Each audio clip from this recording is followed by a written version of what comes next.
Bom, então, mais uma aula número 15, das funções complexas, e hoje vamos falar sobre zeros ou raízes de funções holomorfas, né?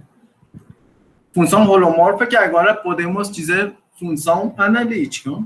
Na aula passada, a gente viu que se temos uma função holomorfa, deixa trazer no teorema 5.14. A gente viu, se temos uma função holomorfa, essa função, em qualquer ponto desse aberto U, pode ser escrita como uma série de potências, ou seja, a função vai ser analítica. Então, se temos uma função definida num aberto, essa observação aqui, se temos f holomorfa num aberto U, ou seja, f é holomorfa em num aberto U, se somente se f é analítica nesse aberto. Então, daqui para frente, quando dizemos função holomorfa, queremos dizer analítica também, ou se digamos analítica, quer dizer é holomorfa também, ok? Então, hoje vamos falar sobre os zeros de funções analíticas, ok? Antes disso, eu vou relembrar um fato que a gente viu quando falamos das séries, né? Na aula 9. Então, o que é o que a gente viu? Na aula, na proposição 4.12, a gente viu, se temos uma função dada por uma série infinita, série de potências, então, qualquer ponto Z0 que é uma raiz, ou seja, dessa função, ou seja, f de Z0 é 0, então nós podemos separar esse zero da f de outros zeros, ou essa raiz da outras raízes, ou seja, raízes de uma função dada por uma série de potências sempre as raízes são isoladas, não? Ou seja, o conjunto das raízes é um conjunto discreto. Então, isso foi sobre funções dadas por séries de potências, não?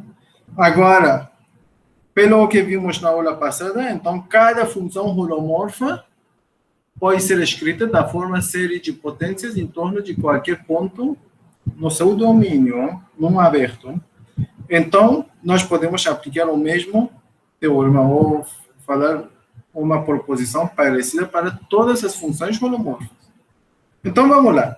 Vamos supor que U é um domínio e F é uma função holomorfa ou analítica, tanto faz, e não identicamente nula. Se a função foi nula, já não tem nada que falar sobre as raízes, porque todos os pontos são as raízes. Portanto, vamos supor que não é identicamente nulo. Se f é 0 no ponto Z0, ou se Z0 é uma raiz ou um zero da f, para algum Z0 em U, então, existe um R maior que 0, tal que f de Z é diferente que 0 para qualquer ponto nesse, ou seja, deixem eu desenhar. Então, vamos supor que temos U, ok? E temos aqui o ponto Z0. Então, podemos encontrar um disco aberto, centrado em Z0 e dentro do U, tal que para qualquer Z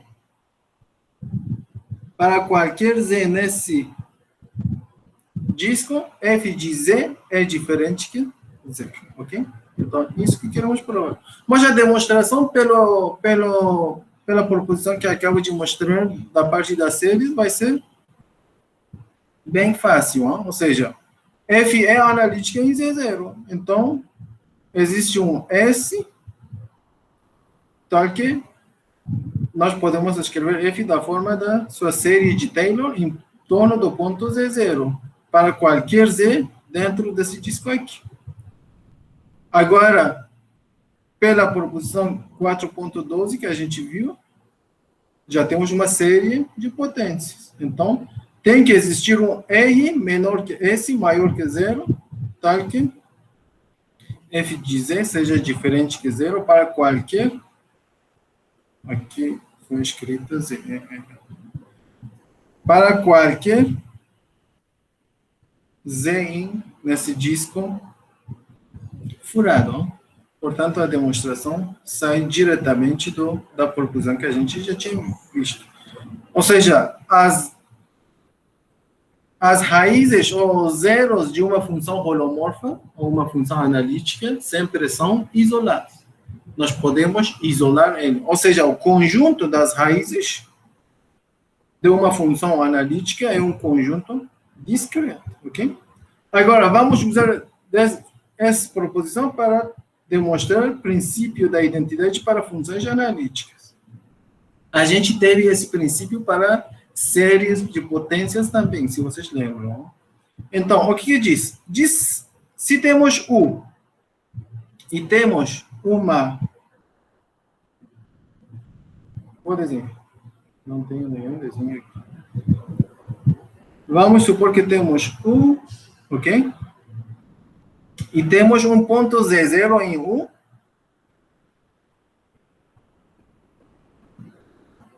Então, vamos supor que temos ponto Z0 aqui. E temos uma sequência. Uma sequência que converge para esse ponto. Uma sequência WN. Que converge para esse ponto. E o valor da função f nessa sequência é igual a zero. Então, essa sequência converge para Z0, o valor da função nessa sequência é zero. Então, f tem que ser identicamente nulo nesse aberto, ok? F tem que ser zero, identicamente zero em todo esse aberto. Preste atenção, U tem que ser um domínio, não? U não é um aberto qualquer, é um domínio. Ou seja, é conexo. Bom, a demonstração vai ser simples, não? Se temos uma situação assim, f é holomorfa, então f é contínua. Desde que f é contínua, f de z0 vai ser o quê? Nós sabemos que z0 é limite da sequência, então seria f de limite da sequência. Só desde que f é contínua, limite pode sair. Seria limite da f de wn. Só que wn são o quê? São zero todo, não? Então, o limite de uma função de uma sequência constante zero daria que zero. Portanto, f de z0 é zero. E temos uma sequência que converge para z0 e f é zero em toda essa sequência. Portanto, z0 não é uma raiz isolada. Não é um zero isolado da função. Então, a proposição que isso é uma contradição com a proposição anterior, a menos que a função seja identicamente nula. Então, a única opção que temos é que f tem que ser uma função nula identicamente em U. Deixa aqui. F é identicamente nula em... Então, dessa forma, se temos uma sequência que converge, olha, é importante que esse Z0 pertence a U. Temos exemplos que Z0 não pertence a U e isso não acontece. Então, essa condição que Z0 tem que pertencer a U é importante. Então, usando desse fato, vamos agora demonstrar o princípio da continuação analítica. Ou seja, vamos supor que U é um domínio e f e g são duas funções holomorfas ou analíticas e wn uma sequência que converge a um ponto dentro de U. wn uma sequência em U também. A mesma situação que do exemplo do teorema anterior, só que agora temos duas funções. E nesses pontos da sequência, f e g são iguais. Então, sabemos valores da f e g são iguais nessa sequência. Isso implica que f tem que ser identicamente igual a g em todo domínio, ok? Então, se temos igualdade numa sequência, que a sequência converge para um ponto dentro do domínio, então as duas funções têm que ser igual. E a demonstração, outra vez usando o teorema anterior, vai ser trivial. Hein? Basta definir a função hzinho igual a f menos g. Ok? Agora, desde que f de wn é igual a g de wn, então h de wn seria aqui? Zero. Para qualquer n. Então, o teorema anterior implica que h tem que ser identicamente nulo em U. Se h é identicamente nulo, f tem que ser identicamente igual a g em U. Correto? Então, a demonstração é bem simples usando o teorema anterior. Então, lembrem, temos princípio de continuação analítica e princípio de identidade. Antes de falar de próximo teorema, eu escrevi algumas observações. Lá no final, aí não teve espaço, então vamos ver duas observações aqui. Sejam, outra vez, vamos supor que U é um domínio e f e g são duas funções analíticas, ok? Ou holomorfas. Se temos um disco em U, olha, aqui temos esse disco.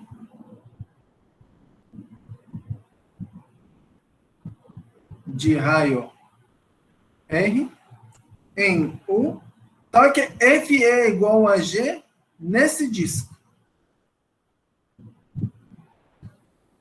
Não, isso aqui deveria ser para qualquer Z em disco.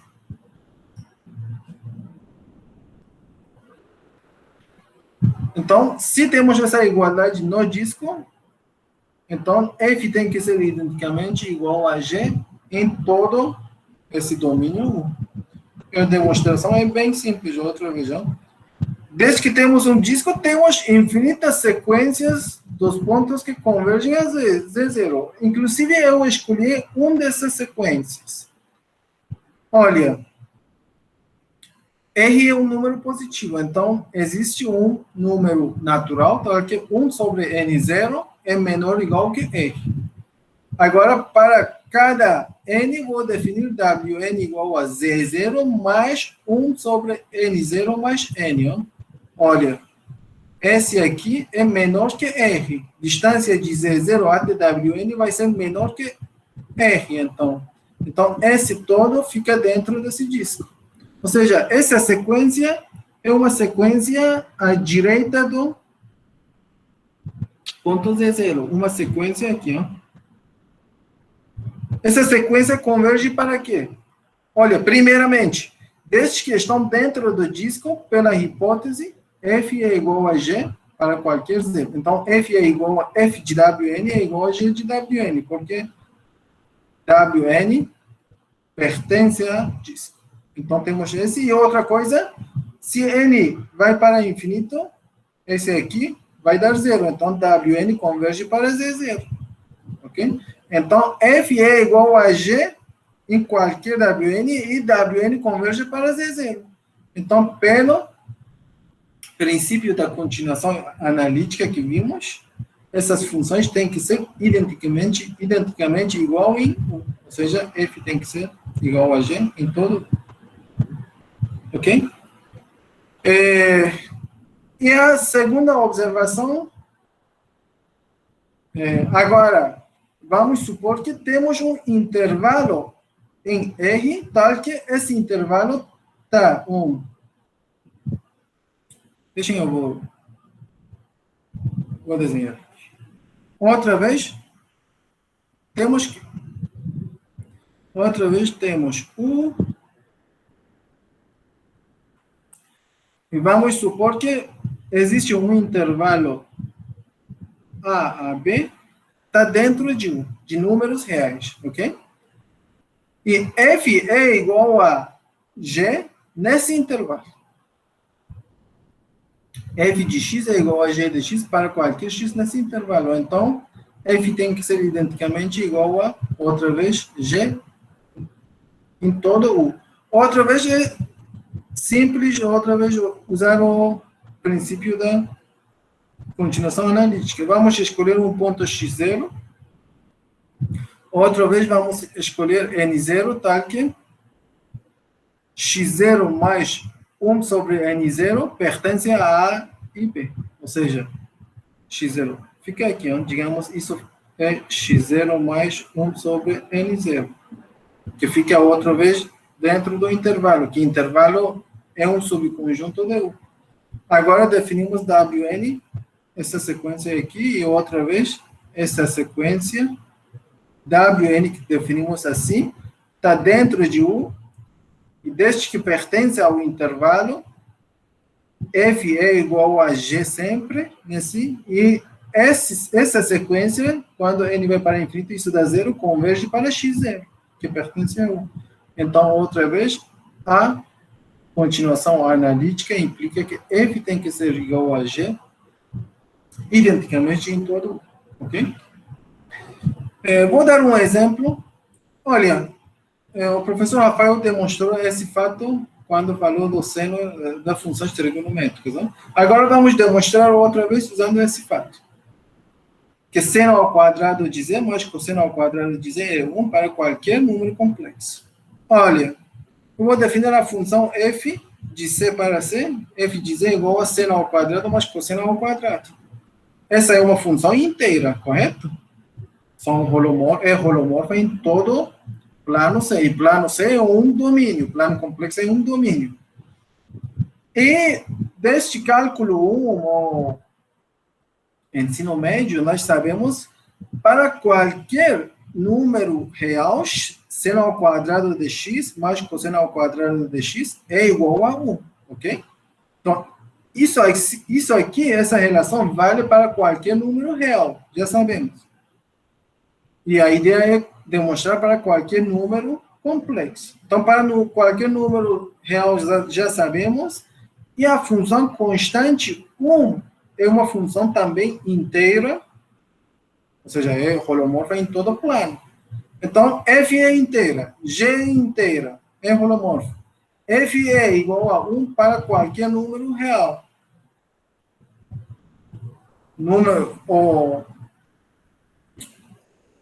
O plano, a reta real é de fato um intervalo. Só que é intervalo de menos infinito até mais infinito. E pela observação 2, vimos, se temos uma situação aqui, as funções têm que ser identicamente igual em todo domínio, que nesse caso o domínio é todo um plano complexo. Ou seja, f de z tem que ser igual a g de z para qualquer z em plano complexo, que isso implica seno ao quadrado mais cosseno ao quadrado tem que ser igual. Então, isso é outra forma de demonstrar essa relação trigonométrica que a gente tem aqui. Ok? Vamos ver agora outras aplicações do princípio de continuação analítica. Então, vamos subir outra vez e continuar do que estamos falando. Então, aqui temos o princípio. Aqui é o princípio da continuação analítica. E agora vamos nesse teorema. Olha, nós vimos lá no início desse capítulo, vimos se temos uma função que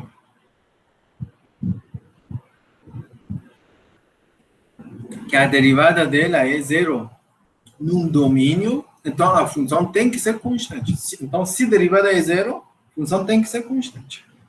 Agora vamos ver outra condição para que concluímos uma função é constante ou não. Então, se a derivada é zero, num domínio, a função tem que ser constante. Agora, nesse teorema, vamos ver se temos um ponto, se temos uma função holomorfa,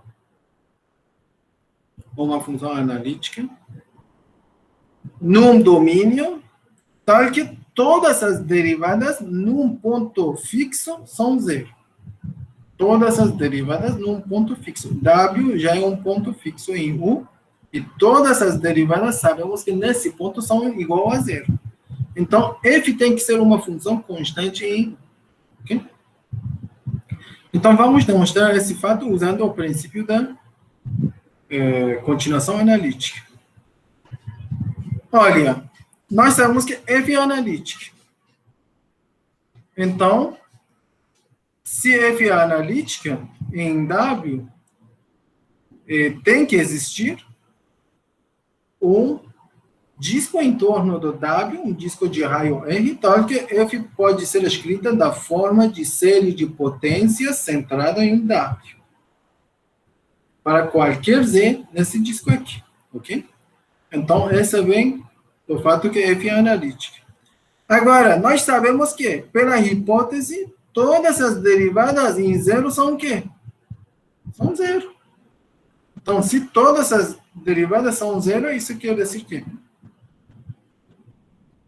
f de z vai ser igual a quê? F de w. Porque sabemos são zero as derivadas, não? No ponto pode ser zero, o valor da função pode não ser zero. Então, vou chamar isso de alfa zero, né? Então, f de z vai ser igual a alfa zero para qualquer z nesse disco. Ok? Todos são zero, olha aqui. N de zero até infinito. Então, isso seria o quê? F de W mais F' de W sobre 1 fatorial vezes Z menos W mais... Só que esse é zero e todo o resto vai dar zero. Então, só vamos ter que F de W aqui. Então, F de Z vai ser igual a F de W, que é uma constante, para qualquer Z nesse disco. De outro lado, sabemos que essa função constante alfa zero é uma função holomorfa em U, em domínio U. Então, f e g são duas funções holomorfas em U que são iguais num disco. Pela observação que acabamos de ver, se temos essa condição, as funções têm que ser identicamente igual em domínio U. Então, f é igual a g para qualquer z nesse disco. Então, f tem que ser identicamente igual a g pelo princípio da continuação analítica, ok? Então, já demonstramos que se todas as derivadas de uma função são zero em um ponto fixo num domínio, então a função tem que ser uma função constante, ok? Aqui, nessa observação, exatamente estou falando o que disse lá embaixo, na outra observação, que a gente como podemos considerar a sequência que dá a gente usar o princípio. Então, não vou repetir outra vez. Agora, um teorema importante. Vamos supor que U, outra vez, é um domínio, e vamos fixar um ponto Z0 nesse domínio, e vamos supor que f é uma função holomorfa ou analítica, e não constante. É importante que a função não seja constante.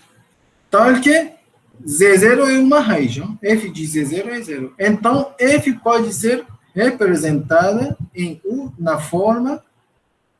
Olha, nós podemos escrever f da forma... Desde que Z0 é uma raiz, podemos escrever f da forma z menos Z0 elevado a m vezes g de z.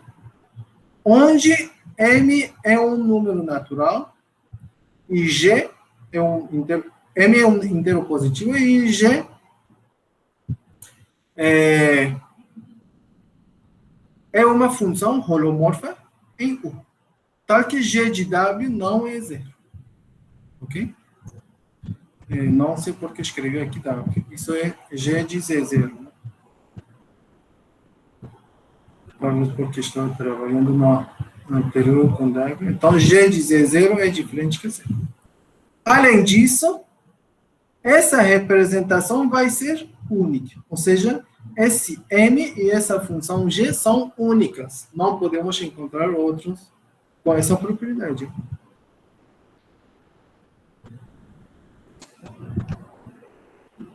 Então, vamos ver como podemos demonstrar isso. Ô, Yunis, só uma observação que eu tinha feito já quando você falou uma coisa parecida com isso para a função analítica. Eu tinha comentado lá que a gente viu lá atrás um resultado parecido para polinômios, né? Exatamente, sim. Esse M era a multiplicidade da raiz do polinômio, só para eles lembrarem disso.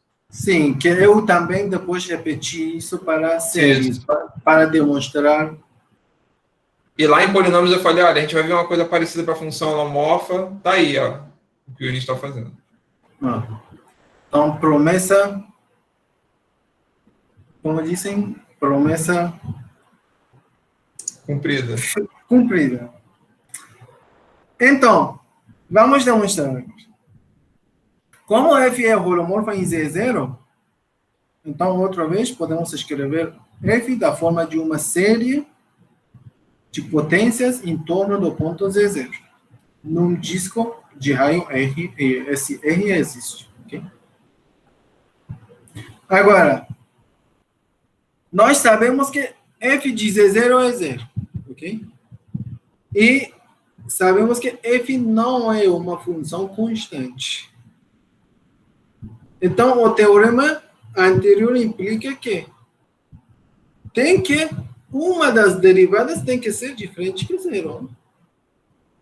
Em ponto Z0. Se todas as derivadas em ponto Z0 foram zero, pelo teorema anterior, f tem que ser uma função constante. Mas sabemos que f não é constante. Então, f derivada em Z0, pelo menos para algum n, tem que ser diferente que zero. Agora, vamos supor m maior ou igual que 1 é o menor inteiro positivo, tal que a enésima derivada do f é diferente que zero em ponto Z0. Então, se temos isso, então f1 em Z0, f segunda derivada em Z0, vai até m menos 1 em Z0, todos vão ser que? Zero. Então, a nossa série de potências vai começar de onde? Vai começar de m, ó, porque o primeiro que é diferente que zero é m. Então, seria somatória de enésima derivada do f em Z0 sobre n fatorial z menos Z0. Que n começa de m. Então, aqui, esse n aqui sempre é maior que m. Então, nós podemos fatorizar z menos Z0 elevado a m, e aqui vamos ter n menos m, ok? Isso porque n começa de m, então podemos fazer isso. Agora, considerem isso, nós podemos escrever dessa forma. E preste atenção, lá no capítulo anterior também, quando eu falei proposição 4.12, a gente viu uma coisa parecida. E lá eu demonstrei que essa série aqui vai ser também absolutamente convergente dentro do disco, que f é absolutamente convergente. É fácil ver, usando só teste de comparação. Agora, vamos definir a função g dessa forma. Se z é diferente que z0, g de z seja f de z sobre z menos z0 elevado a n. Olha, f é holomorfa, z menos z0 elevado a n é holomorfa, então esse quociente vai ser holomorfo. Em todos os pontos, a menos em z0. E em z0 vamos definir da forma, vamos definir exatamente a enésima derivada de z0 sobre n fatorial. Ok? Olha, dá para mais ou menos entender porque estamos definindo assim. Se nós olharmos para aqui, g de z, nesse disco, nesse disco, G vai ser essa parte aqui, ó. Porque f de z sobre z menos z0 elevado a m vai ser dividida, f vai ser dividida por isso. Então, isso seria aqui nosso G. Dentro do disco, ó, fora do disco, a gente não sabe. Por isso que a gente está definindo dessa forma. Isso acontece, deixa aqui, eu não estou escrito. Isso vale para qualquer z dentro desse disco. Então, dentro do disco, G é essa série, mas fora não sabemos. Por isso, nós definimos esse G em qualquer ponto de 1. Agora, portanto, G é uma função holomorfa, ok? Em U menos Z0. G é contínua. Olha, derivada do G, desculpa, limite do G em ponto Z0 dá exatamente esse aqui, ó. Vocês podem ver usando esse fato também. Então, a função é holomorfa fora de Z0 por isso. E é holomorfa em Z0 por isso. Porque G é escrito da forma de série de potências em torno de Z0, ok? E nós sabemos que essa série, já demonstramos anteriormente que essa série é absolutamente convergente. Portanto, G é holomorfa em todo U, ok? E agora, nós sabemos que F vai ser igual a quê? F vai ser igual a Z menos Z0. Isso é evidente, não? Pela definição que a gente fez e pela essa parte aqui. Se estamos dentro do disco, obviamente, F é Z menos Z0 elevado a M vezes G de Z. E fora do disco também a definição vai ser essa parte aqui. Essa parte aqui, outra vez, F de Z vai ser Z menos Z0 elevado a M vezes G de Z. Portanto, em todo U temos F de Z vai ser Z menos Z0 elevado a M, G de Z. E ainda mais, G de Z0 vai ser o quê? Mésima derivada em Z0 sobre M fatorial. E pela definição que a gente fez, isso, pela definição do M, isso tem que ser diferente que zero. Portanto, nós conseguimos escrever F da forma que a gente queria. Agora, temos que demonstrar que essa representação é única. Não existe outra. Então, para demonstrar a unicidade, vamos supor que existe uma constante K e uma função holomorfa H, só que F é escrita dessa forma. Temos que agora mostrar que K é igual a M e H é identicamente igual a G, ok? Para demonstrar a unicidade. Então, nós sabemos que F é igual a isso. E já vimos que F é igual a isso também. Então, esses dois têm que ser igual. Se M é maior que K,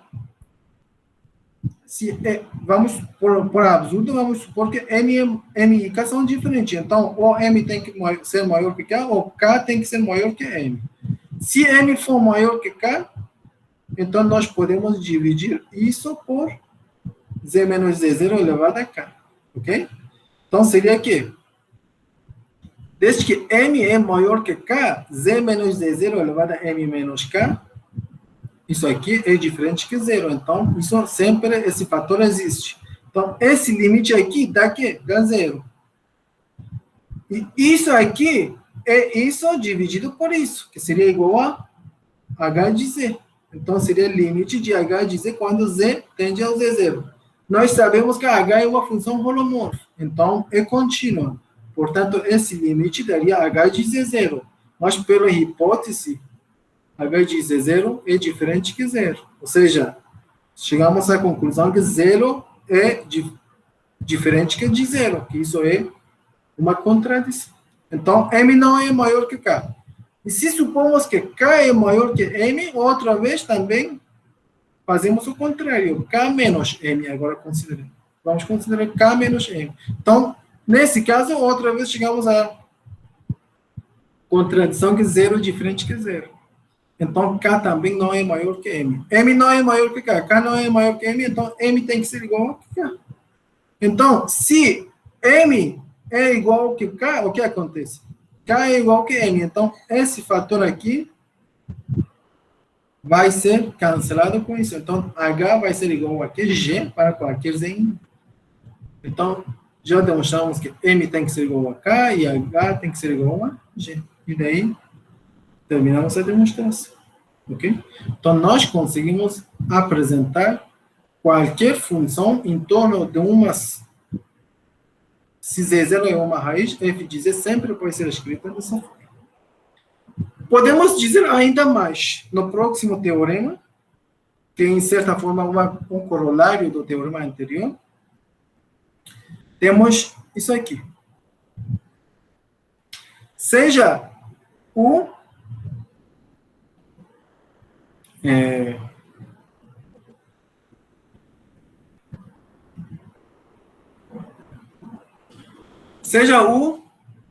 um domínio em plano complexo, Z0 um ponto qualquer, e f uma função holomorfa. Então, nós podemos escrever f dessa forma. F de Z vai ser igual a f de Z0 mais Z menos Z0 elevado a M vezes G de Z. Para algum M e algum G, porque esse G é uma função holomorfa e G de Z0 é diferente que Z. E essa representação vai ser uma representação única para a função f, nesse ponto. Então, como agora podemos demonstrar isso? A demonstração vai ser simples usando o teorema anterior. Vou definir a função h de U para C, h de Z igual a f de Z menos f de Z0. Ok? Então, se defino h dessa forma, h de Z0 vai ser o quê? H de Z0 vai ser f de Z0 menos f de Z0, que vai dar aqui 0. Então, h de Z0 vai ser 0. H é uma função analítica sobre domínio U. Portanto, satisfaz todas as hipóteses do teorema anterior. Então, tem que existir uma única inteira M, ou um único inteiro M e uma única função G, tal que H pode ser escrita dessa forma e G de Z0 seja diferente que 0. Só que H é que F menos F de Z0. Então, levar F menos F para esse lado daria que F de Z igual a F de Z0 mais Z menos Z0 elevado a M, G de Z. E a unicidade vem exatamente da unicidade da SM e G do teorema anterior. Então, dessa forma, a gente conseguiu também escrever F dessa forma, ok? E, desde que esse M é único, nós podemos fazer uma definição.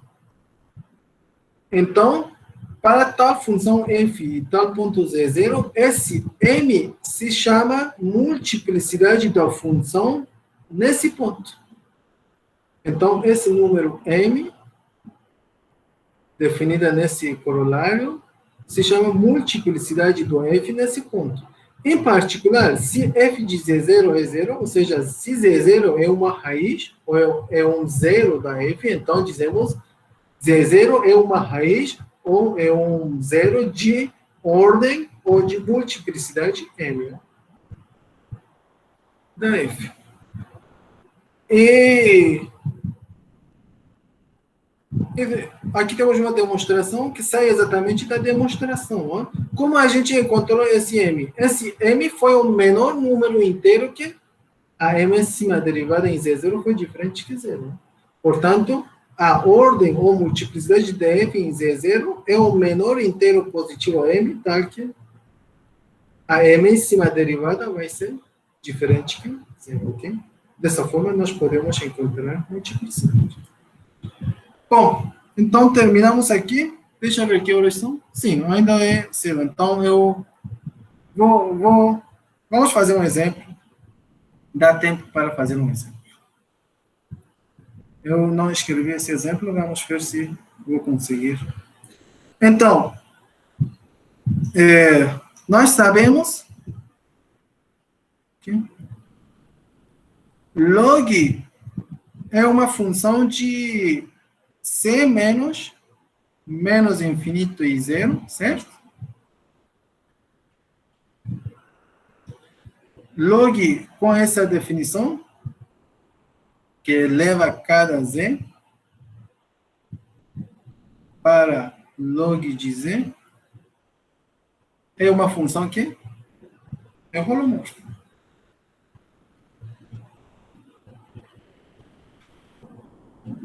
E sabemos que log de 1 é igual a quê?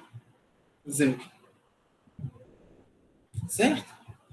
Bom, é fácil ver que a ordem de 1 aqui é que a ordem de 1, aqui, ordem dessa raiz é 1. Por quê? Porque derivada de log é 1. Log de z, derivada de log vai dar o quê? 1 sobre z. E daqui, log de z, linha em ponto 1, vai dar o quê? 1, que é diferente que 0. Então, z é igual a 1, é uma raiz de ordem 1. Agora, nós temos que conseguir escrever log da forma que é log de z, da forma de z menos 1 vezes g de z. Então, a ideia é encontrar g de z.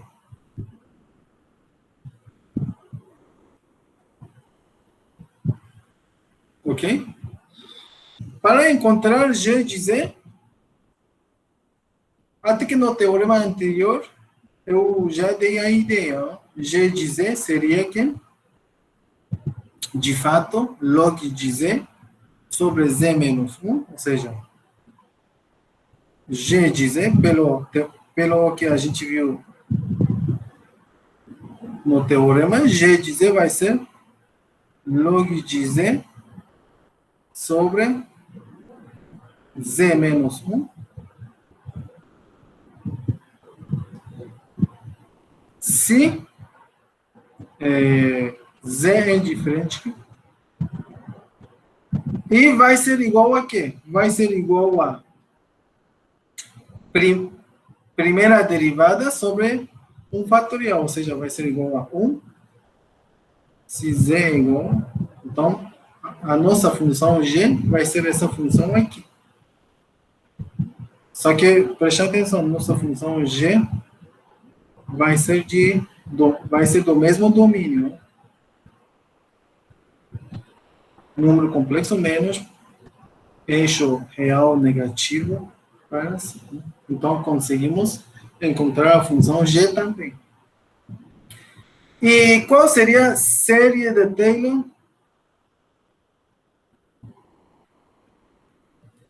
Da log de z em z igual a... Então, vamos encontrar a série de Taylor. Aqui vou usar outro fato, talvez usando a derivada a gente consiga. Sim, a gente vai conseguir usando indução, mas vou usar outro fato. Eu sei que já vimos que derivada de log de z vai dar 1 sobre z. Vou encontrar o de 1 sobre z e usando disso vou encontrar de log de z. Deixa eu ver se dá. Acho que vai dar.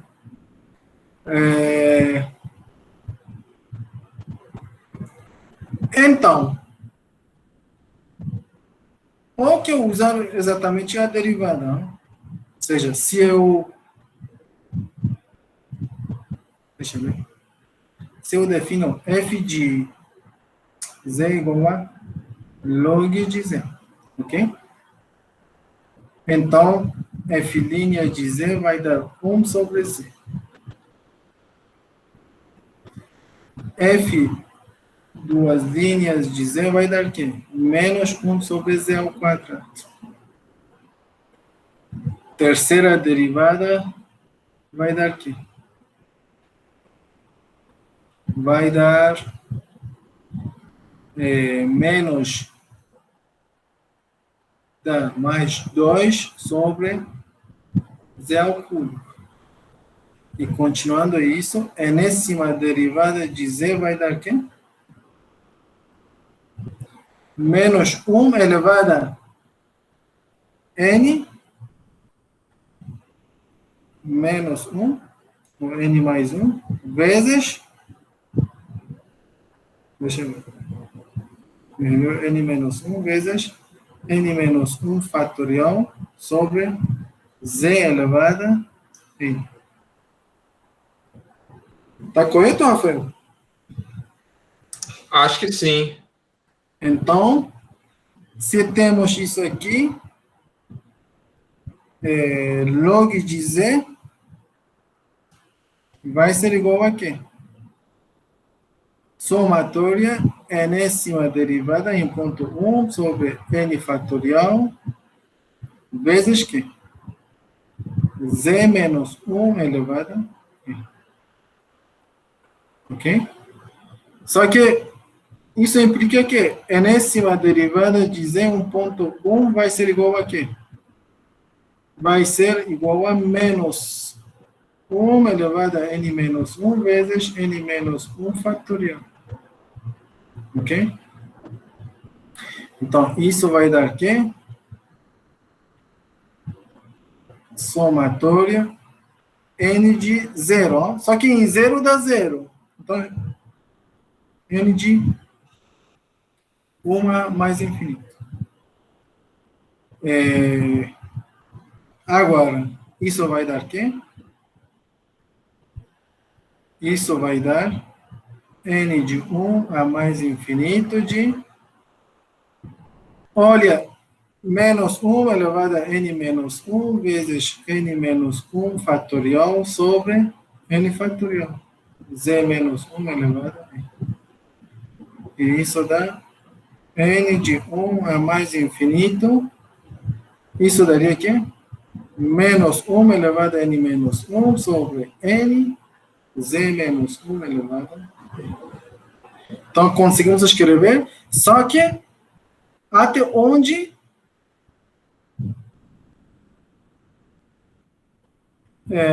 a distância de z até menos 1, até 1 tem que ser menor que 1, certo? Por quê? Porque nós temos, olha, temos uma aqui, e essa parte aqui,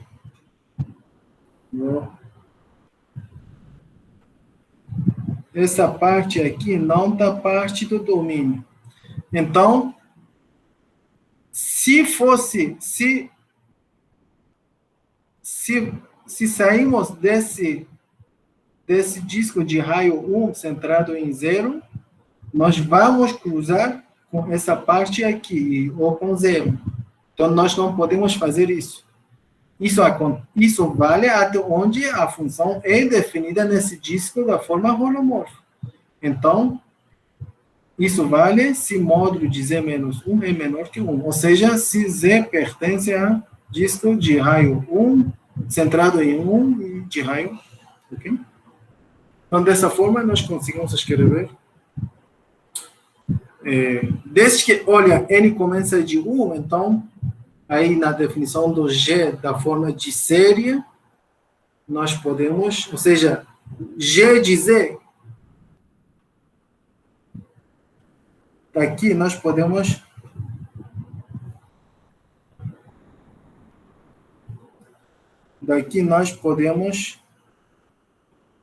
dizer que G de Z vai ser igual a quê? Somatória n de 1 até mais infinito menos 1 elevado a n menos 1 sobre n z menos 1 elevado a n menos 1. Só que isso vale para qualquer z dentro desse disco. Ou seja, conseguimos escrever.